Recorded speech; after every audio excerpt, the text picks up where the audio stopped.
Salam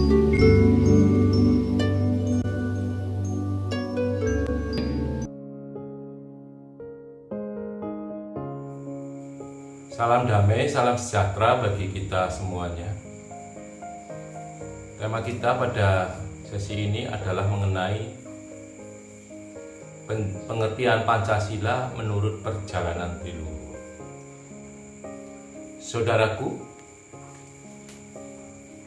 Pancasila yang merupakan dasar daripada negara kita Indonesia, yang digali oleh proklamator bangsa kita, Bapak Soekarno, di mana Pancasila di dalamnya adalah berisi tentang nilai-nilai luhur yang ada di dalam kehidupan bangsa kita, masyarakat kita, yang ada di dalam kehidupan nenek moyang bangsa Indonesia. Nilai-nilai luhur yang ada di dalam kehidupan bangsa kita Indonesia itulah oleh beliau, proklamator kita Bapak Insinyur Soekarno, dikerucutkan, dikristalkan menjadi 5 sila yang disebut dengan Pancasila. Demikian pula ajaran perjalanan leluhur yang digali oleh Romo Karno Tulus Partosuwiryo, di mana di dalam ajaran perjalanan leluhur, di dalam landasan pokoknya, baik dalam ajaran maupun di dalam landasan pokok bagi setiap warganya, yang berisi dengan janji 7, yang di dalam isi dari janji 7 itu pun bisa menguatkan ataupun bisa menjadikan salah satu upaya di dalam pelaksanaan dari Pancasila yang digali oleh proklamator kita Soekarno. Saudaraku, di dalam Pancasila yang terdiri dari 5 pasal, yaitu yang pertama mengenai ketuhanan yang Maha Esa. Di dalam pengertian tentang ketuhanan yang Maha Esa menurut perjalanan leluhur, bahwa di sini mengandung pengertian bahwa Tuhan itu hanya satu. Apalagi di dalam ajaran perjalanan leluhur, pengertian dari Tuhan itu lebih diperdalam lagi, di mana kata Tuhan terdiri dari 2 suku kata, yaitu tu dan han. Tu artinya satu dan han artinya Bahan. Maka disebutlah Tuhan. Dengan dasar itu, dengan maksud pengertian bahwa dunia semesta alam ini berasal dari satu sumber, satu bahan yang disebut dengan Tuhan. Dari kata Tuhan ini kemudian di dalam Pancasila disebut dengan ketuhanan yang Maha Esa, mengandung pengertian bahwa hal yang banyak, sesuatu yang banyak, yaitu satu bahan menjadi satu tujuan, satu ketuhanan. Misalkan ada ada kata satu itu berarti tunggal. Tapi kalau kesatuan itu berisi banyak tapi sumbernya satu. Kesatuan dari misalkan di Angkatan Darat itu jumlahnya banyak tapi kesatuannya adalah satu. Disitulah disebut dengan ketuhanan atau kesatuan yang Maha Satu. Dari pasal 1 ini digali lagi, bisa dipelajari lebih lanjut menurut perjalanan leluhur, bahwa dengan dasar ketuhanan yang Maha Esa ini sesungguhnya bahwa Tuhan itu satu, Maha Satu.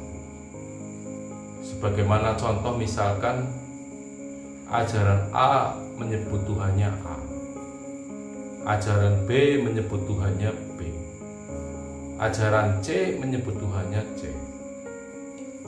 Apabila ditanya tentang Tuhannya A, siapakah Tuhannya A?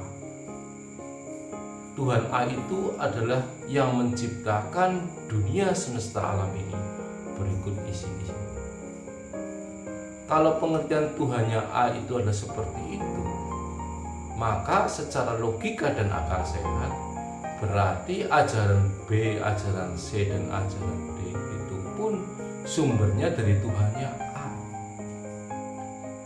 Demikian pula kalau Tuhannya ajaran B menyebut Tuhannya B, kalau ditanya siapakah Tuhan B tersebut?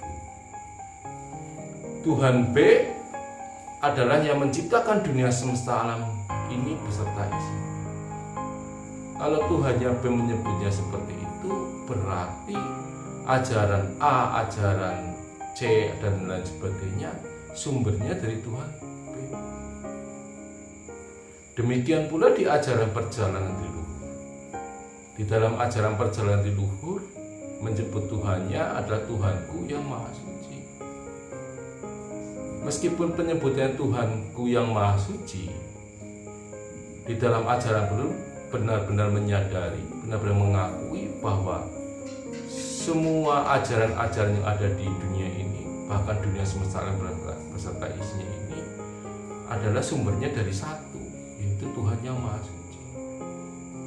Oleh karena itulah di ajaran perjalanan leluhur, kita sebagai manusia tidak boleh saling bertentangan, saling bermusuhan, saling membenci, yang akan menimbulkan suatu perpecahan, menimbulkan suatu persengketaan, sehingga hilanglah rasa perdamaian yang ada di dalam diri manusia.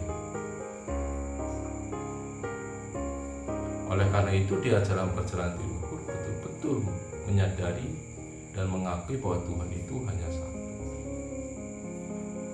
Adapun persoalan di masing-masing ajaran berbeda-beda, ini bisa disadari bahwa hal ini dikarenakan masing-masing ajaran tersebut turunnya itu pada suatu waktu dan proses serta tingkat kecerdasan manusia-manusia pada saat itu berbeda, sehingga berbedalah ajaran-ajaran yang ada di Indonesia ini. Dan semua itu adalah proses perjalanan dunia dan kehendaknya dari Yang Maha Kuasa, Tuhan Yang Maha Kuasa dan Yang Maha Suci. Kehendaknya sumber dari segala sumber, yaitu disebut Tuhan Yang Maha Esa kalau di dalam Ketatanegaraan. Dan selanjutnya, apabila kita sudah menyadari dan mengakui serta meyakini bahwa kita bertuhan, kita adalah umat Tuhan, semuanya adalah ciptaan Tuhan, maka seharusnya dan selayaknya di dalam diri kita, di dalam kehidupan kita, mempunyai rasa perikemanusiaan kepada sesama manusia, dan tindakan-tindakan penuh dengan keadilan dan keberadaban di dalam kehidupan kita sehari-hari. Dasar perikemanusiaan ini sudah ada di dalam kehidupan nenek moyang bangsa kita dengan adanya rasa welas asih, gotong royong, toleransi, saling membantu dalam hal keadilan tersebut, serta taat dan tertib dengan aturan-aturan yang dibuat di dalam adat istiadatnya masing-masing. Ini sudah ada dalam kehidupan bangsa kita. Oleh karena itu, rasa perikemanusiaan, kebenaran dan keadilan, keberadaban itu sudah ada di dalam kehidupan bangsa kita dan moyang bangsa kita. Dan semua itu dengan semangat yang penuh bahwa akan adanya Tuhan.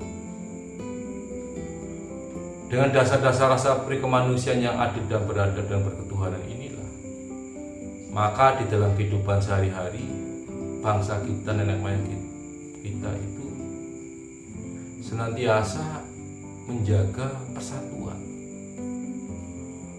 dalam kehidupan sehari-hari, dengan adanya gotong royong, kerja bakti, dan kegiatan-kegiatan lainnya yang dilakukan secara bersama-sama demi untuk menjaga persatuan di antara sesama manusia. Dan selanjutnya di sila keempat, yaitu kerakyatan yang dipimpin oleh hikmat kebijaksanaan permusyawaratan perwakilan. Dengan semangat-semangat itu, semangat rasa persatuan, semangat-semangat rasa kemanusiaan yang adil dan beradab dilandasi dengan ketuhanan dan keyakinan pada Tuhan, maka sudah sejak zaman dahulu kala di dalam kehidupan nenek moyang bangsa kita, apabila ada persoalan-persoalan, maka diselesaikan secara adat, dimusyawarahkan, dirembuk, sehingga dalam menyelesaikan persoalan-persoalan tersebut dengan tata cara adat, dengan pertemuan dengan tokoh adat atau tokoh-tokoh yang dituakan dalam masyarakat, segala persoalan-persoalan itu diselesaikan dengan cara-cara seperti itu.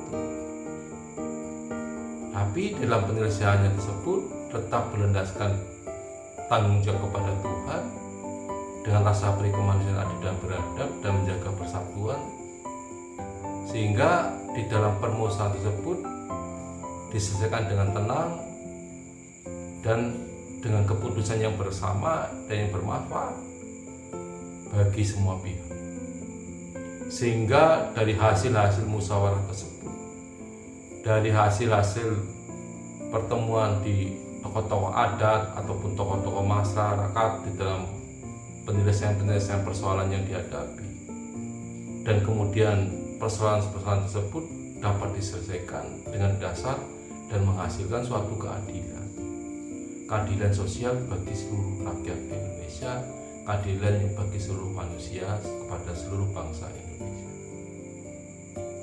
Inilah filosofi daripada ataupun pengertian dari Pancasila menurut perjalanan leluhur. Seyogyanya dengan adanya Pancasila sebagai dasar negara kita, pandangan hidup bagi bangsa kita sungguh-sungguh bermanfaat, sungguh-sungguh baik untuk menjadikan bangsa kita maju bersama, sejahtera bersama, tenang dan damai untuk semuanya.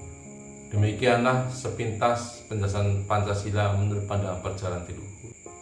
Apabila ada kekurangan dan kesalahan, saya mohon maaf. Nanti kita bisa berbagi di video selanjutnya.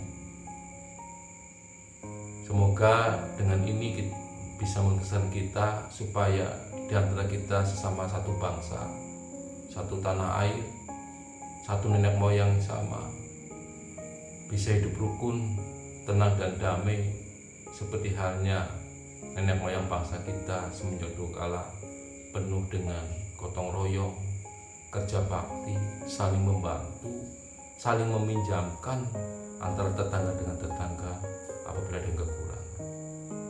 Semoga bermanfaat. Sekian dan terima kasih.